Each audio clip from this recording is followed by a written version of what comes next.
The rain had stopped by the time I climbed the stairs. My building smelled like wet concrete and someone's dinner burning. I fumbled with my keys, tired from another day of pretending my job mattered. The hallway light flickered twice before staying dim. Something white caught my eye near my door. A postcard lay face down on the worn doormat. No footsteps in the carpet showed who had left it. The paper felt thick between my fingers, expensive in a way that made me pause. I turned it over. The front showed a lighthouse I didn't recognize. Waves crashed against black rocks in a photograph that seemed too sharp, too real. The kind of image that made you feel cold just looking at it. But the back made my stomach drop. The handwriting was mine. I knew those loops, those careful crosses on the T's, the way my pen always skipped slightly on the first letter. Every curve and slant belonged to me, yet I had no memory of writing it. The message was short. Don't open the blue box. Nothing else. No date, no return address, no stamp or postmark. Just those 5 words in my own careful script. I stood there holding it until my fingers went numb. The hallway felt smaller somehow, like the walls had shifted closer while I wasn't looking. My neighbor's television murmured through thin walls, but the voices sounded wrong, like actors reading lines they didn't understand. I didn't own a blue box, not then. I would have remembered buying something like that. My flat was small, organized, predictable. Every object had its place, and I knew them all by heart. Inside, I set the postcard on my kitchen table. The lighthouse stared back at me from between salt and pepper shakers. I made tea and sat across from it, studying the handwriting again. My handwriting. The way I pressed harder on downstrokes, the slight tremor that appeared when I wrote quickly. But I hadn't written this. I was certain of that much. The kettle finished boiling, but I'd forgotten to put water in it. Steam rose from nothing, and the metal ticked as it cooled. Outside my window, the street lamp cast strange shadows. They moved differently tonight, like they were connected to something I couldn't see. I picked up the postcard again. This time I noticed something else. The paper was warm. Not from my hands, but from somewhere deeper. Like it had been sitting in sunlight, though it was past 9 at night. The lighthouse in the photograph seemed familiar now. Not the building itself, but the feeling it gave me. Like I'd dreamed about it once and forgotten until this moment. The waves looked frozen mid-crash, suspended in time. I turned the card over and read the message again. Don't open the blue box. The words felt heavier each time, like they were settling into my mind, taking root. That night, I placed the postcard in my drawer next to old receipts and broken pens. But sleep came slowly, and when it did, I dreamed of lighthouses and boxes I'd never seen. In the dream, someone was writing postcards in a room I almost recognized. The handwriting looked exactly like mine. When I woke, the drawer was slightly open, just enough to let a sliver of white show through the gap. The postcard had shifted during the night, though I lived alone and kept my windows locked. I made coffee and tried to forget about it. But the lighthouse stayed with me all morning. And somewhere in the back of my mind, a voice that sounded like mine whispered 5 words over and over. Don't open the blue box. I didn't understand the warning yet, but something told me I would soon enough. 3 days passed before I saw it. 3 days of pretending the postcard was just a prank, someone's strange joke at my expense. But jokes don't leave permanent marks on your thoughts, and that lighthouse wouldn't stop appearing in the corners of my vision. I was looking for my winter coat when I found it, tucked deep in the back of my closet, behind shoes I never wore, and books I'd read twice. A blue box, dusty like it had been waiting there for months. The dust was the wrong kind, too fine, too even. Like it had been placed by someone who understood how neglected things should look. I knelt on my bedroom floor and stared at it. The box was small enough to hold in both hands. Painted wooden sides, brass corners gone green with age. A tiny brass lock held it shut, old-fashioned and intricate. The kind you'd find in antique shops that smell like lavender and dead people's memories. I pulled it into the light. My fingerprints were already on it, smudged across the lid in patterns I didn't remember making. But the prints were fresh, and the dust beneath them was old. The weight felt familiar in my hands. Not heavy, but solid, like it contained something that mattered. When I shook it gently, nothing rattled. Whatever was inside had been packed carefully. I set it on my bed and stared at the lock. No key anywhere in my flat. No memory of buying this box or putting it in my closet. But those fingerprints told a different story. They said I'd touched this before. That evening, I caught my reflection blinking before I did. It happened while I was brushing my teeth. I looked up at the bathroom mirror, and for half a second, my reflection moved first. A small blink, quick and nervous, before my own eyes followed. I dropped my toothbrush. The sound echoed wrong in the small space, like the walls had grown taller while I wasn't paying attention. My reflection stared back, perfectly synchronized now. But I could swear it looked slightly disappointed. The blue box sat on my bedside table that night. I'd moved it there without thinking, the way you might move a glass of water or a book, natural, automatic, like it belonged. I didn't sleep well. Every time I closed my eyes, I heard tiny sounds from inside the box. Not scratching or movement, but something softer, like paper settling, like someone turning pages very carefully in a room next door. The postcard was still in my drawer, but I didn't need to read it again. The warning had carved itself into my memory. Don't open the blue box.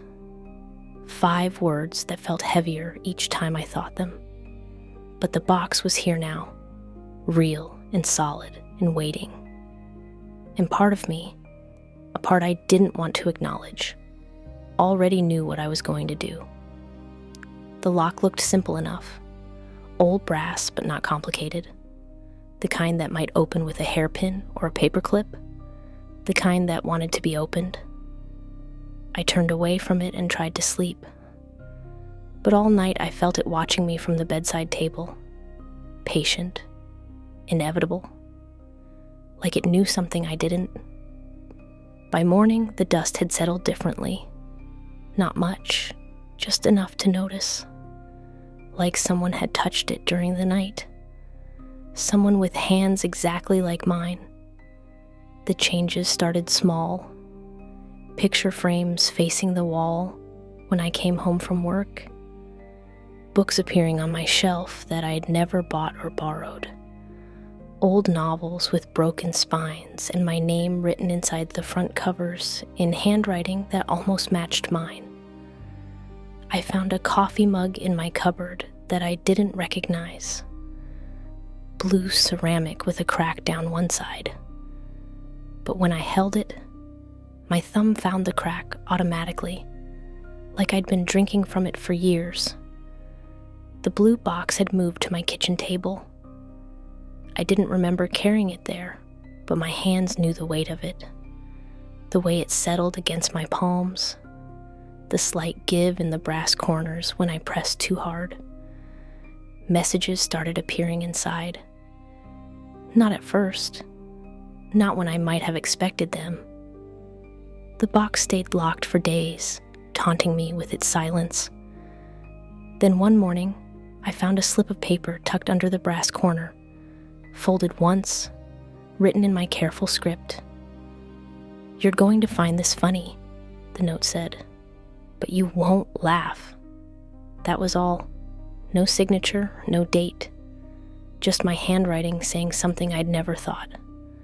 But when I read it, I almost smiled, like I was remembering a joke I'd forgotten. More notes appeared throughout the week, tucked into books, slipped under my pillow, folded inside my jacket pockets, all in my handwriting, all saying things I might have thought but never written down. The woman at the grocery store knows your name. Don't ask how. Your reflection has been practicing your expressions. It's getting better. Stop checking the lock. It will open when it wants to. Each message felt like a conversation I was having with myself, but I was only hearing one side. The other voice, the one writing these notes, knew things I didn't, saw patterns I couldn't recognize. The strangest part was how calm I felt reading them, like receiving advice from a friend who understood me perfectly, someone who had my best interests at heart, even when their warnings made no sense. I started leaving the notes on my kitchen table, arranged in the order I'd found them. They looked like pieces of a puzzle I couldn't solve, clues to a mystery I didn't remember starting. The blue box watched from the center of it all, still locked, still patient. But the brass had gotten warmer. When I touched it now, it felt like skin. My flat continued changing around me. Small things, easy to miss if you weren't paying attention. A plant I'd never bought growing in my window. Dishes in my sink that I didn't remember using. Clothes in my laundry that fit perfectly but felt foreign. The grocery store woman did know my name. She said it when I bought milk and bread, casual as breathing. When I asked how she knew, she looked confused. Said I'd been shopping there for years, had the same conversation every Tuesday. But I'd only lived in this neighborhood for 6 months. I checked my receipts when I got home. They went back further than they should have. Purchases I didn't remember making, for things I somehow owned. My signature at the bottom of each one, proving I'd been there. The notes multiplied, hidden in places I hadn't looked yet, waiting to be discovered. Each one adding another piece to a picture I couldn't see clearly. You left your keys in yesterday's coat. You always do that. The neighbor in 4B waves at you in the mornings. Wave back. Don't trust the first explanation. The second one won't be true either. They knew me too well, these messages. Knew habits I didn't realize I had. Patterns I thought were random. Like someone had been watching me carefully and taking notes. But the handwriting was mine. Every loop and curve belonged to me. The only explanation was impossible, and the impossible explanation was starting to feel normal. The blue box hummed softly on my table, not loud enough to hear clearly, but present enough to feel, like a heartbeat in a quiet room, like something inside was slowly waking up. I saw her through the cafe window on a Thursday that felt like any other Thursday until it didn't. She sat at my usual table, wearing my gray wool coat, stirring sugar into coffee the exact way I did. 2 careful circles clockwise, then 1 quick tap against the rim. But she sat straighter than I did, smiled at the barista with confidence I'd never felt. When she laughed at something on her phone, the sound carried through the glass. and it was my laugh perfected. Warmer, more genuine, like she'd been practicing. She was talking to someone across from her. I moved closer to the window, breath fogging the glass. The other person turned, and my stomach dropped through the floor. It was David, my ex-boyfriend who'd stopped returning my calls 3 months ago. David who'd said I was too quiet, too careful, too afraid of taking up space.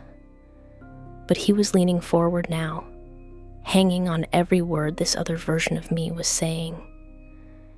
She gestured with her hands the way I'd always wanted to, but never dared. I pressed my face against the cold glass and watched myself be everything I wasn't. Bold where I was timid. Easy where I was awkward. She knew exactly what to say, exactly how to move, like she'd been studying my life and improving on it. That's when she looked up, straight at me through the window, not surprised, not startled, just a slow, knowing smile that said she'd been waiting for this moment. She whispered something to David, then stood and walked toward the door, toward me.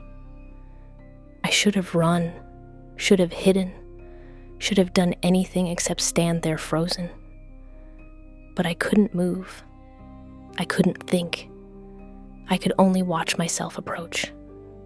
She stepped outside, still wearing my coat, still smiling my improved smile. Up close, the differences were smaller, but somehow more unsettling. Her posture was better, her eyes brighter. Even her skin looked clearer, like she'd been eating better or sleeping more. "You're finally paying attention," she said, and it was my voice, but steadier, more certain. I was beginning to wonder if you'd ever notice. I opened my mouth, but no words came.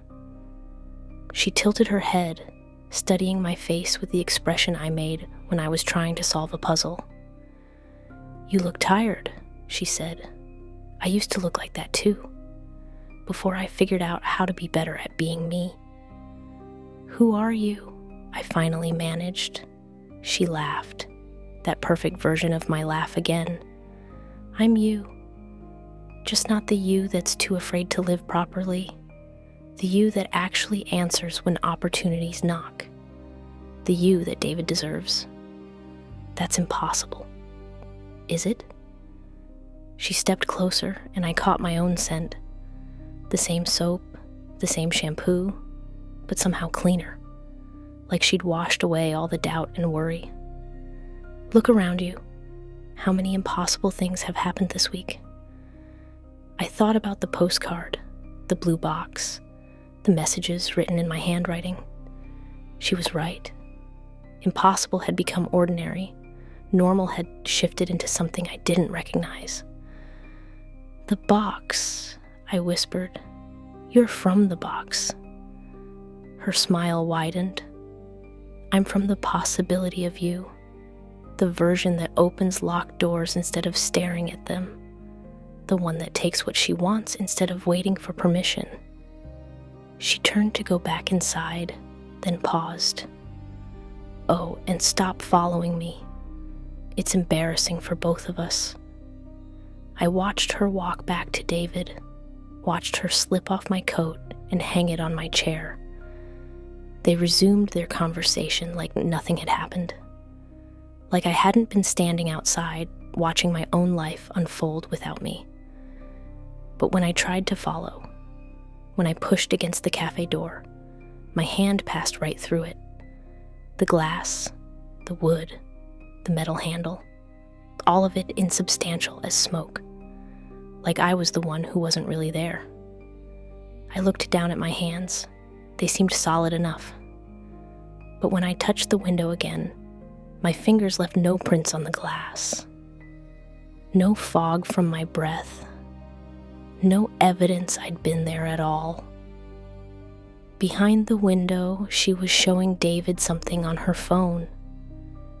He was laughing, really laughing, the way he used to before I'd disappointed him too, many times.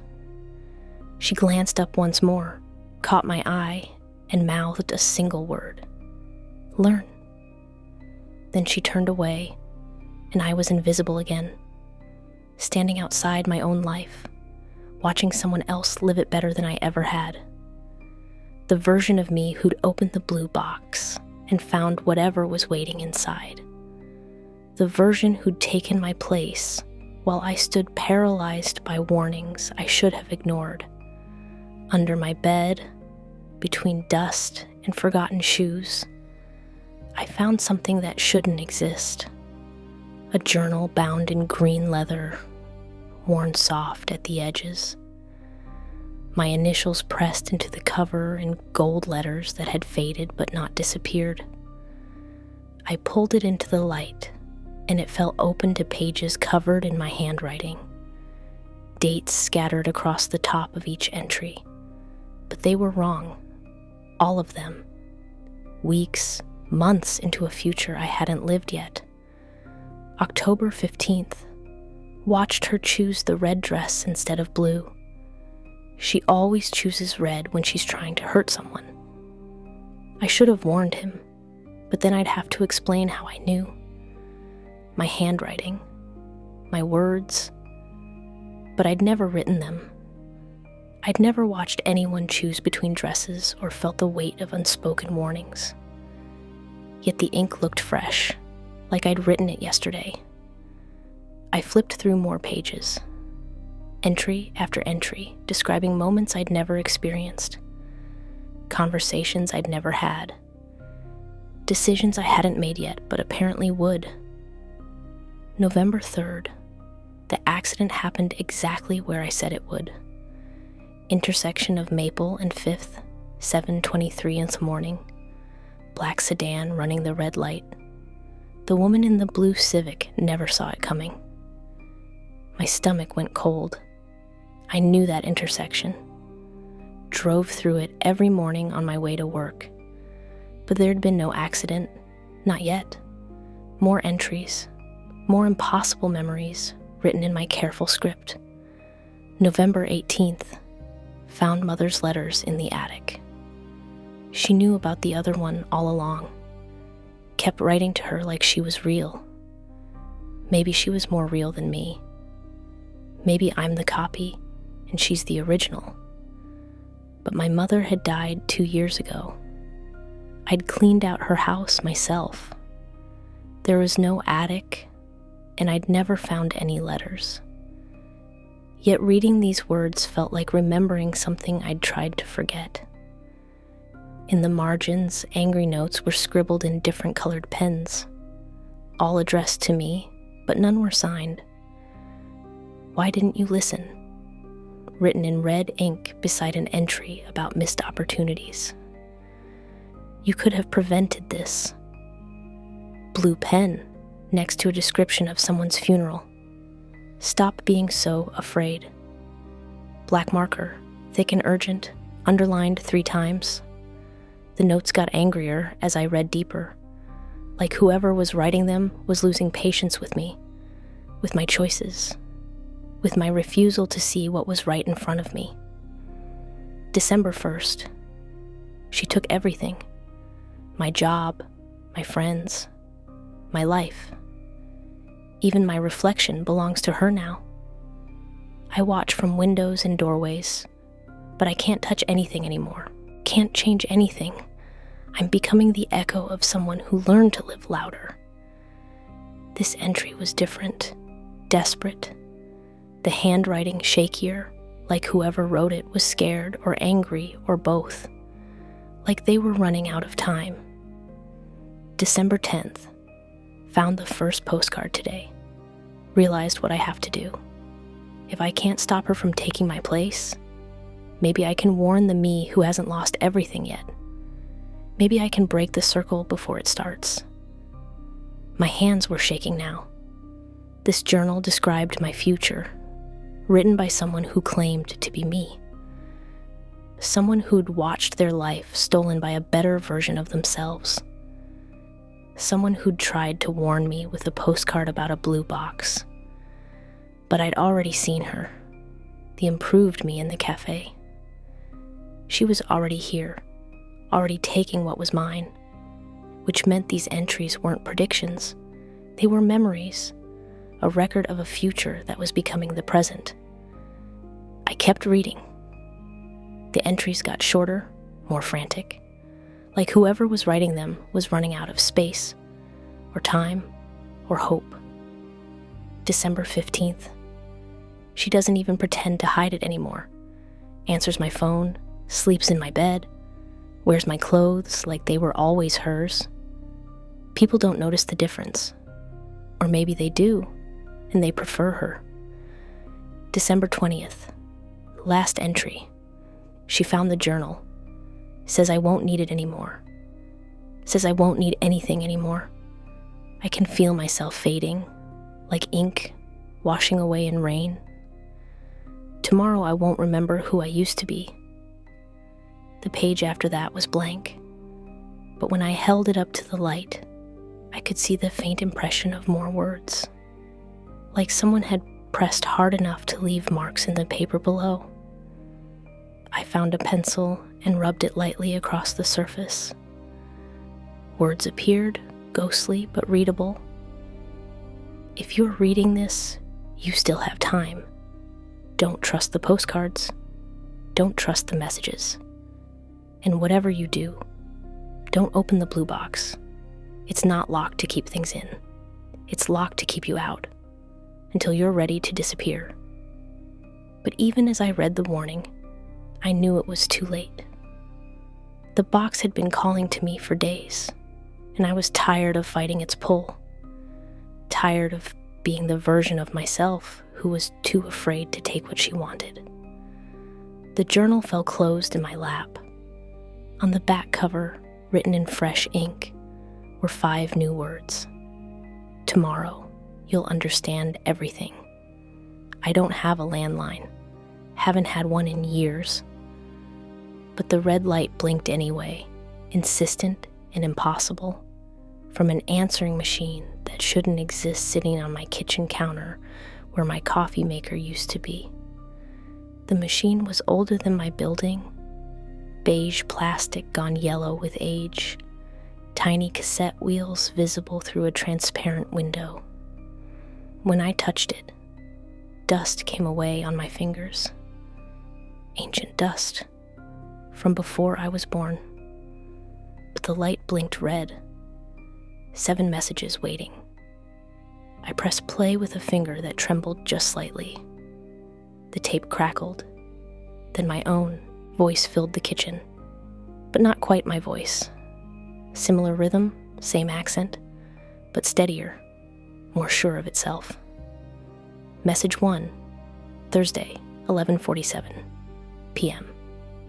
The voice sounded tired but patient, like it had been waiting a long time to have this conversation. I know you're listening. I know you found the journal, read the warnings, ignored them anyway. That's fine. I did the same thing. We all did. But you need to understand something before you make the choice that changes everything. Silence. Then breathing. My breathing, but calmer than mine had ever been. She's not taking your life. She's showing you what your life could be. The question is whether you're brave enough to become her, or weak enough to let her become you instead.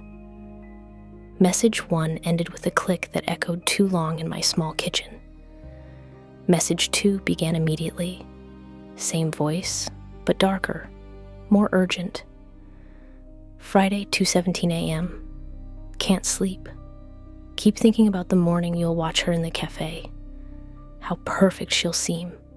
How effortless. Don't fall for it. Perfect isn't real. It's performance. And every performance needs an audience. The voice paused, and I heard typing in the background. Fast, nervous typing, like someone writing a letter they'd never send. She practices in mirrors you can't see, rehearses conversations you haven't had yet. studies your life like it's a script she needs to memorize. But scripts have endings, and you don't want to see how this one ends. Message 3 was just breathing at first. Long, slow breaths, like someone trying to stay calm. When the voice finally spoke, it was barely a whisper. Sunday, 4:33 a.m. She's here, in the room with me, watching me leave this message. She says it's time to explain the rules. Another pause. Shuffling sounds like someone passing the phone to someone else. Hello. Still my voice, but different. Confident in a way that made my skin crawl. This was her voice. The cafe version. The improved me. I know you're listening, and I know you're scared. That's normal. I was scared too. Before I understood, the box isn't a trap. It's a choice. You can keep being the version of you that watches life happen to other people. Or you can step aside and let someone who knows how to live take over. The message ended there, but I could hear breathing continuing in the background, like she was still there, still listening, even after the tape stopped. Message 4 was chaos. My voice arguing with itself, overlapping and contradictory, like two people having the same conversation at different speeds. Don't listen to her. Listen carefully. She's lying. I'm trying to help. You can't trust. Trust is all you have left. The argument got louder, more desperate, until both voices were shouting over each other. Then sudden silence. A click. Nothing. Message 5 was a whisper I had to strain to hear. Tuesday, 6:15 p.m. She won. I'm fading. Can barely hold the phone. If you get this message, the box is already open. She's already wearing your face. Already living your life better than you ever did. Long pause. Sound of paper rustling. Don't blame her. I chose this. We all choose this. When the moment comes, when you see how easy it could be, you'll choose it too. Message 6 was silence. 5 minutes of dead air, but I listened to all of it. Somehow, knowing that the silence was part of the message. That emptiness was what I was being warned about. Message 7 was my voice again, but younger. Scared in a way I hadn't been scared since childhood. This is a test. If you're hearing this, you failed. But failure was always the only option. Some puzzles don't have solutions. Some boxes aren't meant to stay closed. Some versions of yourself are too perfect to resist. The voice got smaller, fading like someone walking away from the microphone. The postcard was never a warning. It was an invitation, and you already accepted. The tape stopped. The red light went dark. When I looked again, the answering machine was gone. In its place sat my coffee maker, exactly where it belonged, like it had never moved. But I could still hear the echo of my own voice in the empty kitchen. Multiple versions of it, layering over each other like a song I couldn't stop humming. All of them saying the same thing in different ways. The choice was already made. Had been made the moment I found the postcard. Everything since then was just the inevitable unfolding of a decision I thought I hadn't made yet. Tomorrow I would understand everything. Tonight I would pretend I still had options left. The library was 3 blocks from my flat, past the grocery store and the cafe where I'd seen my other self. I'd walked by it hundreds of times but never went inside. Libraries felt too quiet, too full of expectations I couldn't meet. But today, something pulled me toward its heavy wooden doors. Maybe curiosity. Maybe the need to understand how deep this strangeness went. Maybe I was just tired of pretending my life still made sense. The librarian looked up when I entered. Gray hair, kind eyes behind wire frames. The sort of person who'd worked here since the building was new. She smiled like she'd been waiting for me. "You're back," she said, voice warm with recognition. "It's been too long." I stopped walking, stared at her across the front desk piled with returned books and rubber stamps. I've never been here before. Her smile wavered, but didn't disappear. "Oh, I'm sorry. You look exactly like someone who used to come in regularly. Must be one of these faces." But she kept staring, and I could see doubt creeping into her expression. Like she knew she was right, but couldn't understand why I was lying. I started to leave, then stopped. What did she look like? This person I remind you of? Well, the librarian removed her glasses, cleaned them slowly. She looked exactly like you.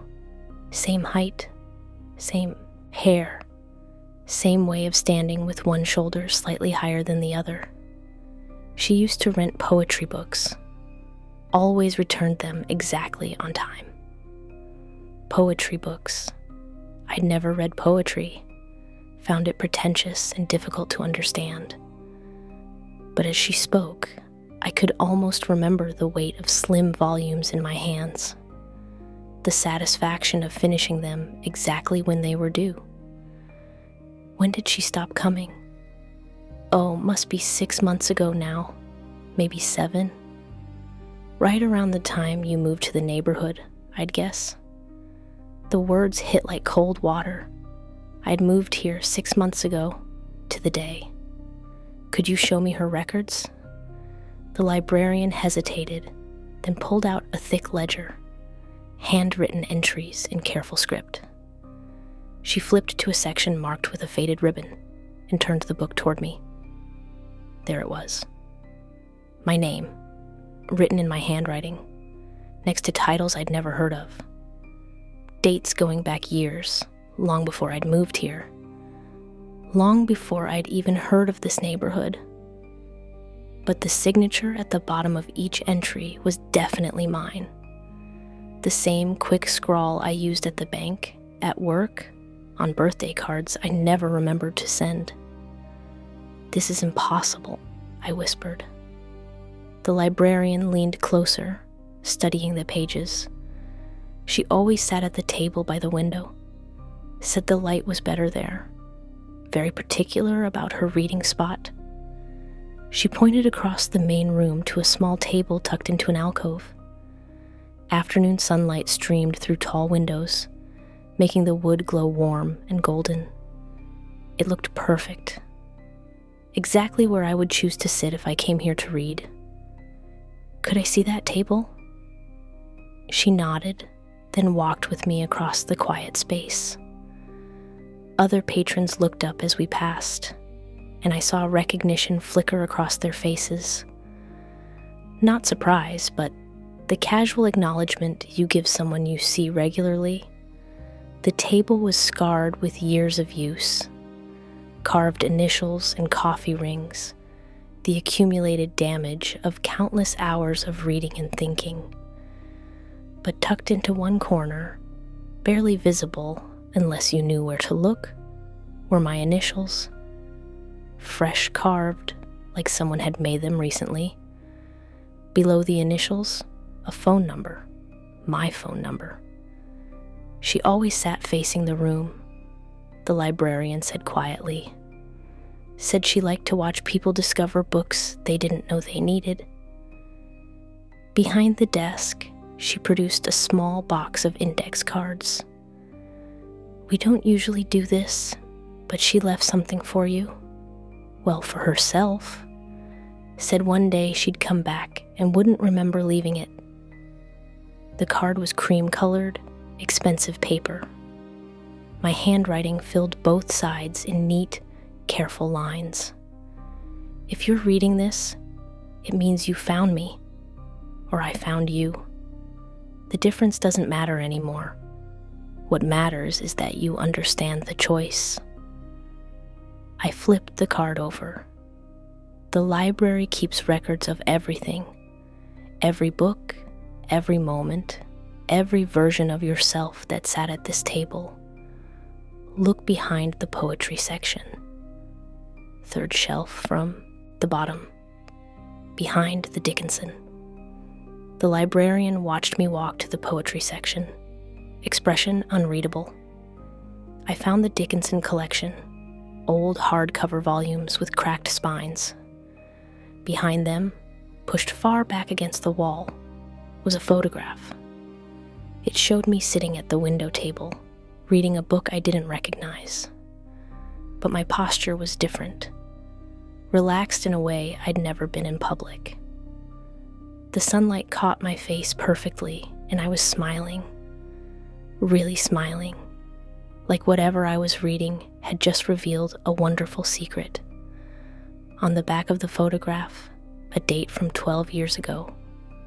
I was 14 then, living in a different city, attending a different school. I'd never been to this library, never lived in this neighborhood, never sat at that table. But the face in the photograph was definitely mine. Not similar, not close, exactly mine, down to a small scar on my chin from a childhood accident.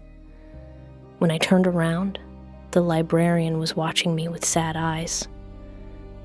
She said you'd be confused. Said to tell you that time doesn't work the way you think it does, that some people exist in multiple moments at once. What else did she say? That you should stop fighting what's already happened, that resistance only makes it hurt more. I looked at the photograph again, at my own face smiling with confidence I'd never felt.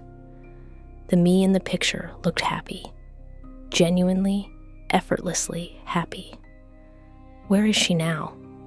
I don't know, but she paid for your library card through the end of the year, said you'd be needing it soon. She handed me a card with my name embossed in gold letters, valid through December.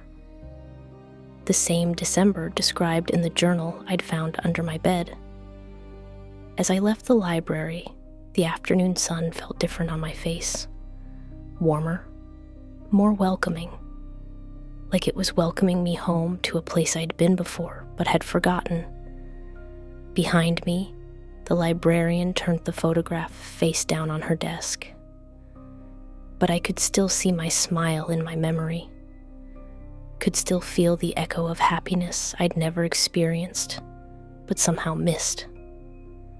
The knock came at 7:38 on a Wednesday that had been perfectly ordinary until it wasn't. Soft, hesitant tapping, like someone afraid of what they might find on the other side of my door. I opened it to find my neighbor from across the hall. Clara, I think her name was. We'd exchanged polite nods in the stairwell, but never spoken. She stood in my doorway now, with tears streaming down her face, clutching a tissue that had been twisted into nothing. "I forgive you," she said, voice thick with crying. "I know you didn't mean it. I know you never wanted things to go this far." I stared at her, completely lost. "I'm sorry, but I don't know what you're talking about." She looked up at me with red, swollen eyes. "Please don't make this harder than it already is. You practiced this moment.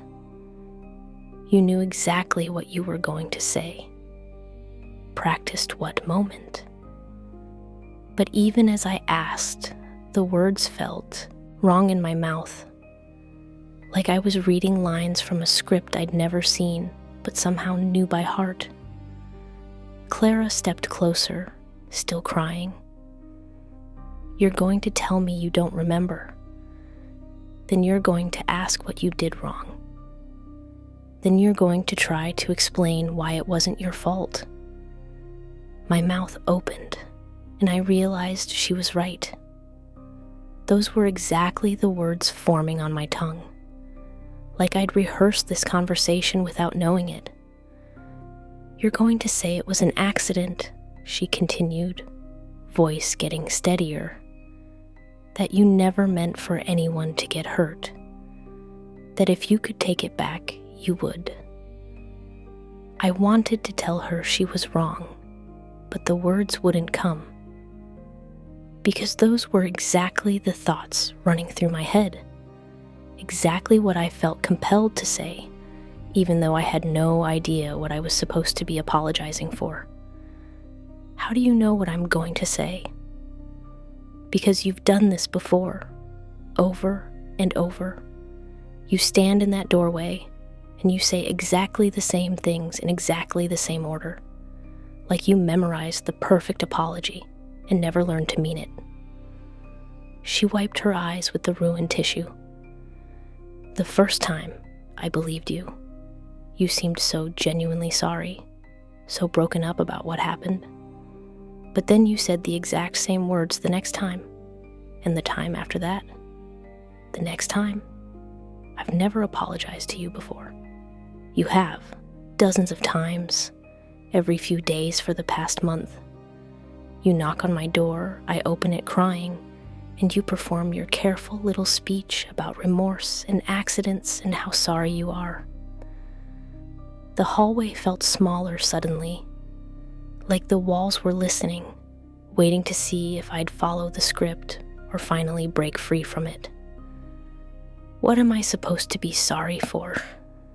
Clara laughed, but it came out bitter and broken. You really don't remember, do you? Even after all this practice, you still don't know what you did.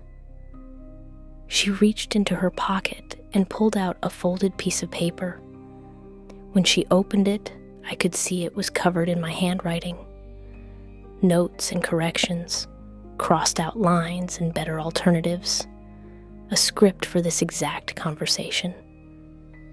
You left this under my door yesterday, instructions for how this was supposed to go, what I was supposed to say, how I was supposed to react, even how long I should cry before I forgave you. The paper shook in her hands. But you got it wrong. You always get it wrong. Because you're not really sorry. You're just practicing being sorry until it sounds real. I took the paper from her. It was definitely my handwriting, but I'd never written these words, never planned this conversation. Yet reading it felt familiar, like reviewing notes for an exam I'd studied for but forgotten taking. The script was detailed, specific, stage directions for a performance I didn't remember agreeing to give. Clara will be crying. Maintain eye contact but don't smile. Lead with apology, not explanation. When she asks what you're sorry for, deflect. Make it about the process, not the content. If she mentions previous conversations, act confused. Memory loss is more sympathetic than repetition. At the bottom of the page, a note in different handwriting. Still mine, but shakier, more desperate. She's getting suspicious. May need to reset the entire scenario. Consider moving to a different building. I looked up at Clara, who was watching me read with tired eyes. You wrote this like it was a play, she said. Like I was just an actor in your private performance. But I'm real. My pain is real. And I'm tired of pretending your apology means anything. But I don't know what I did. I can't apologize for something I don't remember. And there it is. She smiled sadly. Line number 4 from your script. Right on schedule. She was right. I could see it written there in my careful handwriting. The exact words I'd just spoken, noted as believable confusion, maintained sympathy. What did I do to you? Nothing. Clara turned to go back to her apartment. That's the whole problem. You didn't do anything at all. But she did. The other you. The one who practices in mirrors and leaves scripts under doors. She did something terrible, and now you're stuck apologizing for it forever. She paused at her door, hand on the knob. She's been preparing you for this conversation for weeks, teaching you to say the right words, make the right expressions. But she forgot to teach you how to actually feel sorry. Where is she? This other me? She's right there. Clara pointed at me. She's always been right there. You're just the version of her that doesn't remember choosing to be cruel. Her door closed with a soft click, leaving me alone in the hallway with a script I'd written, but never meant to perform. In my hands, evidence of rehearsals I couldn't recall, for apologies I didn't understand. But as I read through the notes again, I felt something shifting inside me. Recognition, maybe, or memory trying to surface from somewhere deep and dark. Tomorrow I would understand everything. Tonight I would practice being someone who could live with what she'd done. She was packing when I came home from work, standing in my bedroom, folding my clothes into a suitcase I'd never seen before. Efficient, methodical, like she'd done this many times. I stood in the doorway watching myself move through my own space. Same hands, same face, same unconscious habits. The way she touched the corner of each folded shirt, smoothing out wrinkles that weren't there. I did that too, without thinking. But she moved with purpose I'd never felt. Every gesture deliberate, considered, like she knew exactly where she was going and why. "You're finally here," she said without looking up. "I was beginning to think you'd miss your own departure." "What are you doing?" "Packing." She held up a sweater I'd worn yesterday. "This life doesn't fit me anymore. Time to find one that does." She was wearing my favorite jeans, the ones with a small tear in the left knee. They looked better on her somehow, like she understood how they were supposed to sit, how they were meant to move. "You can't just take my things." "I'm not taking them." She continued folding, steady and calm. "I'm leaving them where they belong, with someone who knows how to use them properly." On my dresser, she'd arranged everything she was leaving behind. My keys, my wallet, my phone, my entire identity laid out like artifacts from a life she'd outgrown. "I don't understand." "You will." She zipped the suitcase closed. "Once you stop fighting what's already happened." She sat on my bed, patted the space beside her. Against my better judgment, I sat down. Up close, the differences were smaller, but more unsettling. She smelled like me, but cleaner, like she'd washed away something I was still carrying. "The box was never locked," she said quietly. "It just took time for you to realize you already had the key." "What box?" But I knew. The blue box that had appeared in my closet, that had been calling to me for weeks. The one surrounded by warnings I'd been too curious to heed. The one you opened 3 days ago, while you were sleeping, or dreaming. The difference doesn't matter anymore. I tried to remember. There were gaps in my memory lately, moments that felt soft around the edges. Times when I'd wake up and find things moved, rearranged, improved. What was inside? Me. She smiled, and it was my smile perfected, warmer, more genuine. I was inside, waiting for you to be ready to let me out. She stood up, shouldered the suitcase with ease. At the door, she paused and looked back at me. "This is where I stop being you," she said. "Where you start being me." "I don't want to be you. You already are. You have been since the moment you found that postcard. Everything since then has just been transition. Becoming comfortable with who you were always meant to be." She handed me my phone, my keys, my wallet. The weight of them felt different now, heavier, more significant. Live better than I did, she said. Make choices I was too afraid to make. Be the version of yourself that doesn't apologize for taking up space. She walked toward the front door, and I followed her like I was in a dream. In the hallway, she paused at Clara's door and knocked softly. Clara opened it, eyes still red from our earlier conversation. But when she saw my other self, her expression changed, relief mixed with recognition. "Are you leaving?" Clara asked. "She is." My other self gestured toward me. "I'm staying. We finally figured out how to be in the right order." Clara looked between us, confused. "But you look exactly the same." "No," my other self said gently. "She looks like me. There's a difference." She handed Clara a key I recognized as mine. She won't need to apologize anymore. She knows what she did, and she knows how to live with it. What about the scripts? The rehearsals? Those were practice for this moment, for her to understand that some conversations only work when you mean them. Clara took the key, studied it like it might explain everything. "And you? Where will you go?" "Somewhere I can start fresh, become someone new, someone who doesn't carry her mistakes." She looked at me. "Someone who learns from them instead." At the building's front door, she turned back one last time. The postcard was an invitation. The box was a doorway. You were always meant to walk through it.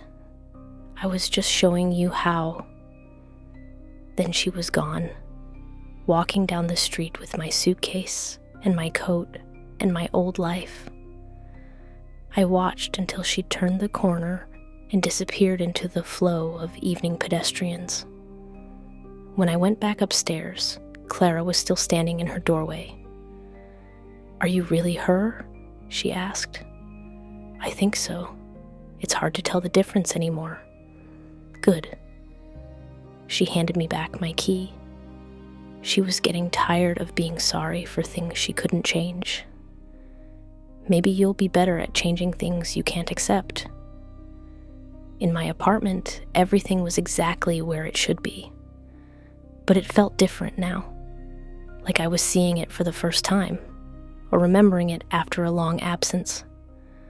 On my kitchen table, the blue box sat open and empty, just wood and brass and space where possibilities used to live. I touched the lid, and it closed with a soft click.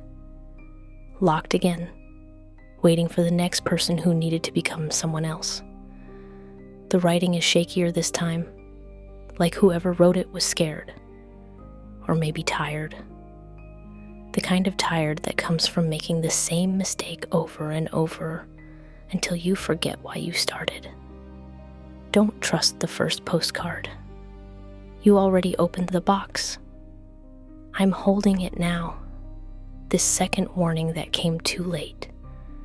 The lighthouse on the front is the same, but the waves look different, calmer, like the storm has passed and left something changed behind. But I remember opening the box. Remember the soft click of the brass lock giving way under my fingers. The way it felt like exhaling after holding my breath for months. Inside, nothing but velvet-lined emptiness and the echo of choices I thought I hadn't made yet. I opened it 3 nights ago while dreaming of postcards and mirrors and versions of myself that knew how to live without apology. Woke up to find the lock undone and my life rearranged in small, significant ways. My clothes fit better now. My coffee tastes stronger. When I look in mirrors, my reflection doesn't hesitate before following my movements. We're synchronized now, moving in perfect harmony like dancers who've finally learned the same song. The messages stopped appearing after that. No more notes tucked into books or slipped under my pillow. No more warnings about things I couldn't change and choices I'd already made. The silence feels earned, like I've finally answered all the questions my future self needed to ask. Clara doesn't cry when she sees me anymore. Yesterday, she smiled and asked if I wanted to borrow her extra plant. Said my apartment looked too empty, too much like someone who was afraid to own beautiful things. I took the plant, put it on my windowsill where morning light would find it. Watching it now, I remember being the person who would have said no, who would have worried about responsibility and failure and all the ways loving something could go wrong. That person feels distant now, like someone I used to know but haven't spoken to in years. Someone who lived in my apartment and wore my clothes, but never learned how to inhabit them properly. The library has my picture on the wall now, next to other regular patrons who've been coming for years. Valued member since 2019, the plaque says, even though I only moved here 6 months ago. But time works differently when you stop fighting it, when you let yourself exist in multiple moments at once. David called yesterday, said he'd been thinking about me, wondering if I was free for coffee. His voice sounded different over the phone, warmer, like he was talking to someone he remembered liking. I said yes, without hesitation. Didn't analyze his tone or search for hidden meanings. Just accepted the invitation like someone who deserved to be invited. The cafe looks the same as it did the day I saw my other self through the window. Same tables, same menu, same barista who knows everyone's order by heart. But I sit straighter now, smile easier. When David arrives, he does a small double take, like he's seeing me for the first time. "You look different," he says, settling into the chair across from me. "Happier, maybe, or just more yourself." I know what he means. I feel more myself too. Like I've finally grown into a life that was always the right size, just waiting for me to stop trying to make myself smaller. I made some changes, I tell him. Good changes, necessary ones. We talk for 2 hours about books and work and the small disappointments that shape ordinary days. But the conversation flows differently now. I don't second-guess every word or search his face for signs of boredom. I just speak, and he listens. And somehow, that's enough. When he asks if I want to do this again, I say yes before he finishes the question.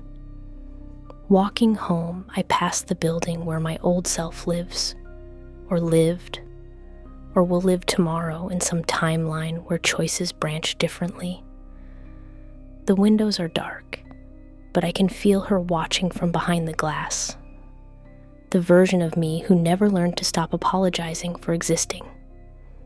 I wave just once, a small gesture of goodbye or forgiveness or understanding. The curtain moves slightly, and I think she waves back. But it might just be the wind. At home, the blue box sits on my shelf between books I've actually read and pictures I've actually taken. It's locked again, waiting for the next person who needs to become someone else. The brass has gone green with age, and dust is starting to settle in the corners. But sometimes, late at night, I hear it humming softly, a patient sound like it's dreaming about all the possibilities it still contains, all the versions of people who might find it and finally become brave enough to open it. I keep the postcards in my desk drawer now, both of them, the warning and the warning about the warning. Evidence of a conversation I had with myself across time and choice, and the space between who you are and who you could be. sometimes I take them out and read them again. Not because I need the reminders, but because I want to remember how it felt to be someone who lived in constant preparation for a life that never started. The handwriting on both cards is mine, but they tell different stories. The first was written by someone afraid of change. The second by someone afraid of staying the same. I understand both of them now. Understand that some warnings are really invitations. That some boxes are locked not to keep you out, but to make you want in badly enough to find the key you already carry. Tonight, I'll sleep without dreaming of lighthouses or postcards or versions of myself I'll never meet. I'll sleep like someone who's finally home in her own life, who's learned to live in the present tense without constantly looking over her shoulder at the past. And if another postcard appears tomorrow, I'll read it with curiosity instead of fear, because now I know the secret. The warnings were never about the box. They were about being ready to open it, about becoming someone who could handle what was inside. And what was inside all along was just me. The version of me who was tired of waiting for permission to exist fully, who finally understood that some transformations look like disappearance from the outside, but feel like coming home from within. The lighthouse on the postcards isn't a warning anymore. It's a beacon, a sign that even in the storm, even when the waves are crashing and the night is dark, there's always light for those brave enough to look for it. I am the lighthouse now, and the light never goes out.